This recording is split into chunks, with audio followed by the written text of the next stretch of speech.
Feels weird to end a video and then like 12 seconds later just start videoing again for something else. But here we are. Step one of Project Dyna is get rid of the tiny handlebars that the previous owner, who's a great dude, no offense, I really like him. He might end up watching these videos, so I gotta be very nice. I gotta think about everything I see that I disagree with, but he's an awesome guy.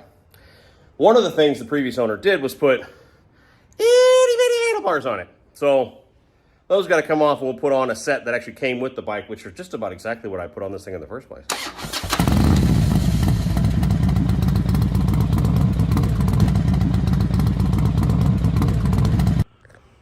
No. So those are stock Sportster bars, little bitty 1-inch bars that are fine for a little choppy kind of thing, or if these had tall risers maybe, or something like that. But these have an integrated riser into the upper tree, so I have no choice there. I actually thought, oh, I'll put tall risers on it. And then I realized street bobs have integrated risers, so cannot do that. So what I'm gonna do is put on the bars that were on this bike when Mike bought it, and that is a set of flat black 14-inch baby apes. And they are pretty much exactly what I would purchase to put on this bike, and they came with the bike. Mike's a great dude, and he's like, take everything that I got. So I've got some rear pegs for it. I've got 3 seats. I've got a bunch of stuff he included, even though I bought a seat. But anyway, so we have some stuff that we can put on eBay and, you know, recoup some costs and all that sort of stuff. But for right now, what I'm going to do is swap those 14-inch baby apes back on it. I'm not going to do it truly the way I would do it. And mainly that's because everything is wired externally, as you can see on this bike. And they were even on the apes, and the apes are on there.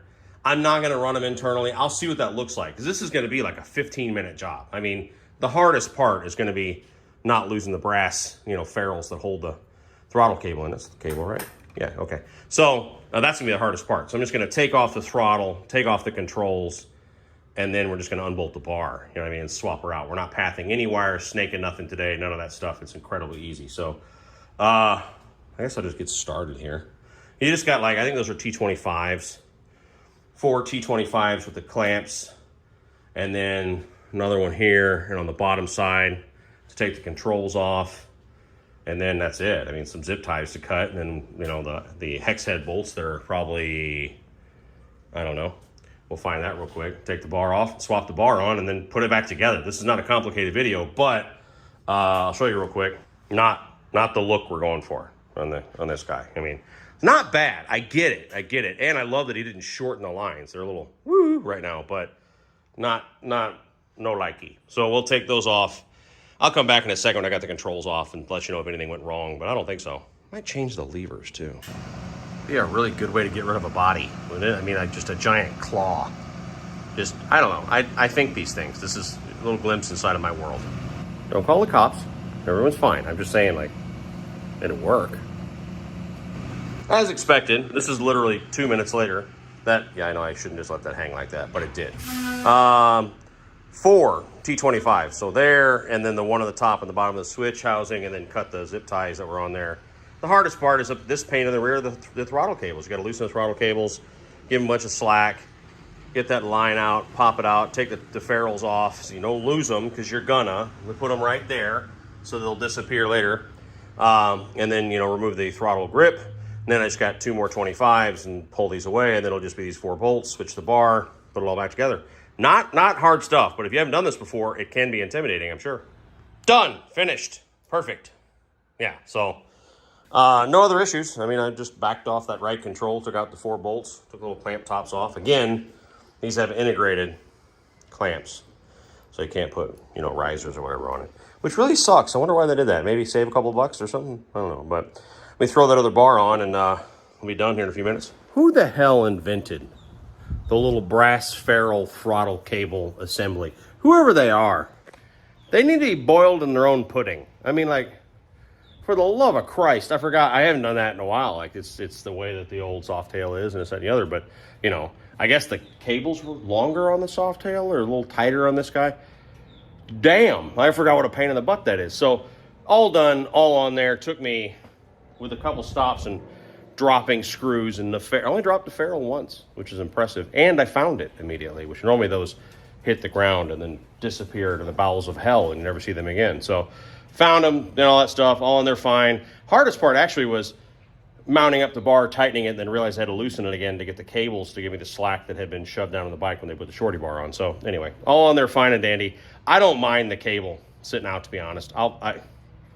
It's fine. It's all fine. But anyway, here she is. So yeah, it looks so much better. So the funny thing is, you sit so low on the bike, and the trees are so high on the bike compared to where your ass is, that a 14-inch bar feels tall. Like it's, I had it too far forward when I first rode it, and my hands are like level with my shoulders. So again, those are only a 14, but they sit right, you know? It's got good lines, doesn't it? It really is a nice bike. I also like the taillight. It's the same taillight practically I have on my chopper. So I got to take off that air cleaner. I might do that real quick before I kill this video, because I actually have in my possession a gift from a buddy of mine, Jason. The fact that that's Street Bob. Wait, that is a Street... Fat Bob, I was thinking of. That is the correct one. What the hell is wrong with me? So that is the correct air cleaner, but still, I don't like it. So I have in my possession an old Nostalgia air cleaner that's, they've made for a long time, but this is actually an old one. I'll show you. This. Now, they sold this. They might even still sell it, to be honest. But this is an old one. It's probably 90s. You can tell how the thinner metal. The new one they sell is actually thicker, believe it or not. But this is circa 1990-something Nostalgia air cleaner. I just got to clean it up with some steel wool, but I think that'll look a lot cooler on there, and it's smaller, and my right knee keeps hitting that air cleaner when I try to get on the pedal. As you can see, it's, you know, not really, there's not much room there. So let me clean this up. We'll swap that out. Then we'll say that this video's done. I think it's cool to put an actual old part on a bike. Just makes it better. So I hit this with some glass cleaner, just get dirt off. But as you can see, we got pits and stuff all over it. And I know it's not going to be perfect, but that bike's not perfect. I mean, it's in really good shape, but it's not a show bike. So I'm going to hit this with some this is quadruple lot, and just see how good I can get it. And we'll see in a second. So those pits are pretty deep, but you can see you're not making them go away. But where the chrome is blown out, you can't really see. Where the chrome is blown out there, all you're doing is knocking that down with a quadruple lot, which is good enough to knock that down, but without scratching the rest of the chrome. So this piece had miles on it. Again, it's at least 30 years old. It might be older. But that looks a lot better than it did. You can see some of its chrome's just gone in some spots. But I'm going to work on it a little more, but probably just throw this on and call that a day. Damn. Yeah, I didn't expect that to be teardrop shape under there. I don't know what I was thinking. So that doesn't fit that. Do I have a Screaming Eagle backplate and air cleaner element? Let's see. Next question. Does a 103 twin cam air cleaner fit a 96? I'm sure the answer is yes, but we're about to find out. Fun fact, they're actually the same, just a different shape. So this is the round 103. So far, it's going to be fine. So the round 103 Screaming Eagle plate that actually came off the Cholo bike when it was still stock. And there's a stalker. So it's the same, just different shape. You pop that sucker off, and I think we'll be done here pretty quick. Sometimes I love it that Harley doesn't change stuff. Another off-the-shelf fix. So that again is the Screaming Eagle backing plate off the Cholo bike. Fits a 96. So exactly the same thing, just a different shape. Just gonna throw the air cleaner element on there and screw that down, and then throw the old school cover over it, and nice little swap. It irritates me. I don't have the right screw. I'll show you, but the air cleaners, all these old cleaners, you old guys know what I'm talking about. There's a center screw, it's countersunk in the cover. You need the right screw, otherwise it looks funny, right? So I got something to put it on, but I had to order. Dennis Kirk actually sells the screw. An air cleaner cover center screw is like $8 for the proper Phillips old school one.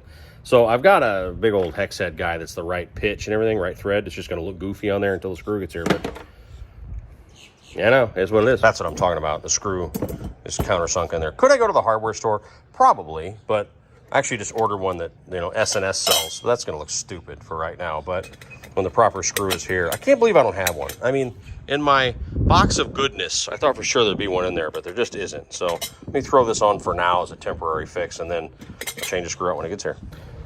So bars are on, and that's cool, but the other bit I just put a lot of effort forth into making something look less cool.